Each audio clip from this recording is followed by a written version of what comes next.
इतिहास की सेतु बंधन। और बाबा तुलसी से जब अकबर ने कहा कि तुम हमारे दरबार के मनसबदार बन जाओ, तो बाबा ने उत्तर दिया, हम चाकर रघुवीर के, लिखो पटो दरबार, तुलसी अब का होंगे नर के मनसबदार। उत्तर दे दिया उसको। उन्होंने गिरफ्तार किया तो किसकी सेना आई और बाबा तुलसी को अकबर को रिहा करना पड़ा।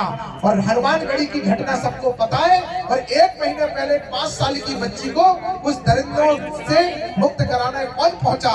4 घटनाओं के अध्ययन कर लेना, 4 पंक्तियां इस पवित्र बागेश्वर बालाजी सरकार के मंच से कह रहा हूं, उन तक पहुंचे जिन लोगों के दिमाग में चाले हैं कि हमारी संख्या बढ़ गई है, कि रहने वाले गिरिकंदरा के अंदर भी रह जाते हैं। कितने लोग भक्त बेटे बताना कि रहने वाले गिरिकंदरा के अंदर भी लड़ जाते हैं। आतुर होकर ये धरती और अंबर भी लड़ जाते हैं। संख्या बल पर धर्म मिटाने के मंसूबे काले सुन, यहाँ धर्म की रक्षा हेतु बंदर भी लड़ जाते हैं।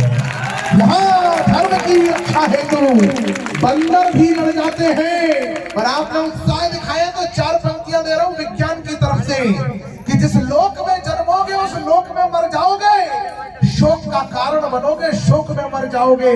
प्रकृति का भी कायदा है, उसका भी कुछ न्याय है। थोक में जन्मोगे तो तुम थोक में, बोले सच्चे दरबार की। थोक में जन्मोगे तो तुम थोक में मर जाओगे। तब निवेदन करना चाहता हूं साथियों, तब निवेदन कर, थोक में जन्मोगे तो किसी को गलतफहमी ना रहे। धरती पर कभी अधर्म की समझा, जब जब भी अन्याय धरा पर बहुत विकट हो जाता है, गौ गंगा गौरी गायत्री पर संकट हो जाता है, तब तब कोई अंश ईश का, कौन, मैं नाम नहीं लू पाऊंगा लेकिन आप समझ जाएंगे। जब जब भी अन्याय धरा पर बहुत विकट हो जाता है, गौ गंगा गौरी गायत्री पर संकट हो जाता है, तब तब कोई अंश ईश का यहाँ उदय हो जाता है, या वसुधा की पीड़ा हरने महाप्रलय हो जाता है। या वसुधा की पीड़ा हरने ये सनातन संस्कृति का उद्घोष है। इस वसुधा पर धर्म की सत्ता स्थापित रह सकती है, अधर्म की सत्ता नहीं, वरना तो कोई इसका अंश उदय हो जाता है।